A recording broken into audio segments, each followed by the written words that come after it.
mukomere inshuti zanjye, dukomeje kuganira muri iki kiganiro cyanjye cya buri munsi cyo kuba inspiringa no kumotivatinga. Ni ikiganiro cyo kuganira ubuzima bwacu bwa buri munsi, ibintu byose ducamo buri munsi. Hano buri gihe turacyaganira mbabwira inti uyu n'umunsi ni ku cyumweru, hano ni muri Australia, mbabwira uburyo amadini hano agenda abura abantu.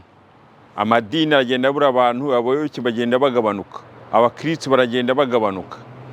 So ni ukuvuga ko rero ubuzima burakomeza. Aba nibo bayashinze, abazungu nibo bayashinze, ariko tuzi ko amacaca ari bwo buzima, ari bwo buzima dukura baturera, twumvaga ko ari cyo kintu gihari kugira ubuzima bwiza.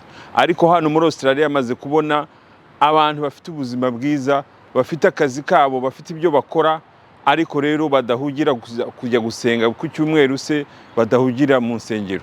Icyo hano tuvuga si ukuvuga ngo ntabwo ari abakristo, ngo ntabwo ari iki, n'abakristo bari abakristo, ariko ntabwo bakijya gusenga mu nsengero. Sinzi rero niba ibyo bidajya gusenga mu nsengero bikubuza kuba umukristo, bikubuza kuba umuntu w'Imana. Kuko aho nicyo kibazo dufite, abantu benshi birukira mu nsengero bavuga bati utagiye mu nsengero ubuzima bwawe ntacyo butanga, Imana izagire ikizaduhana se, ibintu nk'ibyo ngibyo. Aha rero nicyo kintu ushaka kuganira n'abantu, ushaka kubwira n'abantu bavuga uti rwose ntabwo ari byo, tutwongere tubitekerezeho. Nicyo babwira, duhindure imyumvire yacu. Imyumvire yacu yuko tubona ibintu, nuko ibintu biriho, nuko abantu batubwiye ibintu birahinduka. Nta kugira ubwoba. Aha icyo nshaka kuvuga, ndashaka gushishikariza abumva ko badagikeneye kujya gusenga, abumva ko batari ngombwa, batagomba kugira ubwoba. Aha nta kugira ubwoba, ariko wowe niba ubishaka, niba ubishaka gukomeza kujyayo, wakomeza kujyayo nta kibazo. Ntibijye bitera inzangano, ntibijye bituma umuntu arakara, ntibijye bituma umuntu atukana ngo kubera iki, ngo navuze ibi, kubera iki nabwiye abantu, kumbwira ko Imana izampana kubera ko navuze ibitekerezo byanjye, kubera ko navuze ibintu bihari. Kuvuga ngo abantu ngo nuko bafite ubuzima bwiza, babonye ibintu byiza, ngo none ngo bataye Imana ntabwo bayishimira. Aha nta guta Imana.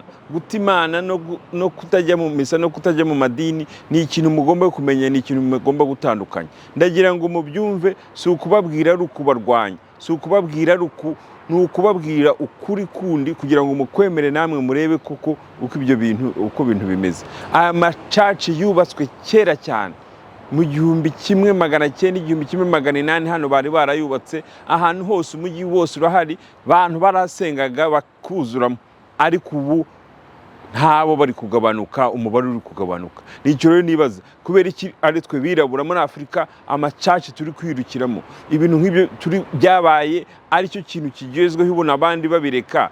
Inyungu dufitemo ni iyihe? Niba bo nta nyungu babonyemo kandi ubuzima bwabo bugikomeza, ni iyihe? Nicyo kintu ushaka ko dutekerezaho kabisa.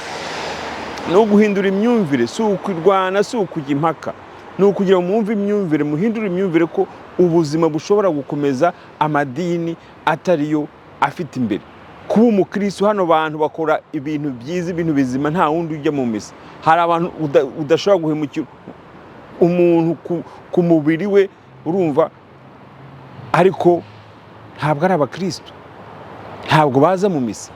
Aho ngaho nicyo nshaka kumenya nanone, kuvuga se umukristo nuko ugomba kujya mu misa, cyangwa se umukristo n'abazungu nyine, umuco wari abakristo, abarabu wenda nabo umuco wabo wenda n'abisilamu, Abanyarwanda se urumva ko ibyo byose ni ibintu batuzaniye nyine. Iyo ntabwo ari imico yacu nyine, urumva. Sinzi, ushaka kuba umukristo utajya mu misa kuko uri umuzungu,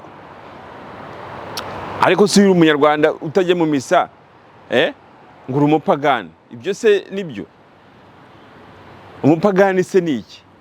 Urumva se ibyo ni imyumvire badushyizemo nyine, ni imyumvire bagushyizemo, ukumva ko utagiye mu misa ari ikintu kibi, ari icyaha ukoze, ari Imana izaguhana. Iyo ni campaign bakora. Iyo ni ukuvuga bati dore ibi nibyo byacu, ni ukuza muri ibi ngibi, ni ukudushyigikira, ni ukutugira gute. Nizo ndwano duhari dufite hagati y'Abanyafrika.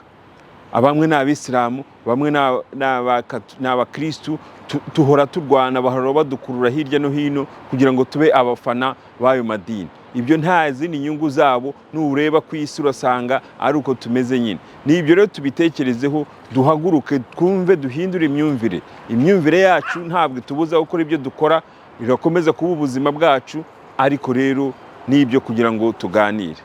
Murakoze rero, ni iminota mike cyane, buri gihe buri cyumweru nta kubuza kujya mu misa, jya mu misa utekereza.